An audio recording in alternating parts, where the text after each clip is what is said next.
Unknown faces hide an experience of faith.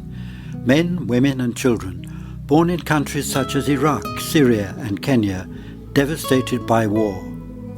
Beyond differing causes are accounts of those able to survive. Monsignor Luigi Dinami, president of the Italian Santina Foundation, visited these areas and decided to relate what he saw in a book titled Where Christians Die. Un libro che raccoglie proprio il grido. It is a book which echoes the cry of many persecuted Christians, as well as others, who suffer insane violence, often inspired by attitudes to religion. Spesso anche da matrice religiosa. Monsignor Luigi also relates the story of the massacre at Garis in Kenya 3 years ago, in which 148 university students lost their lives. One of them, Janet, left a vivid account on her cell phone. Che lei scrive. Before dying, she wrote to her boyfriend in poetic phrases, also saying, "God, have mercy. Pray for us. Oh God."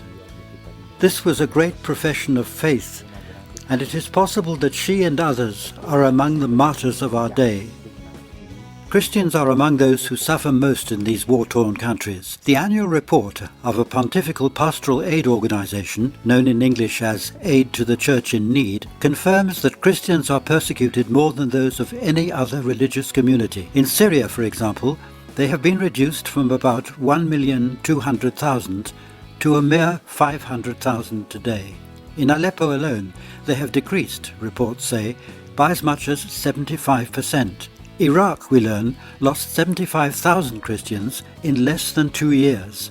Surely these are men, women and children who have given their lives in the name of their collective faith. As Pope Francis says, there are even more martyrs in the Church today than there were in Christianity's first centuries. This is a story that needs to be told. Perché gli inviati di guerra che noi abbiamo. War correspondents give us figures, political causes and clarifications.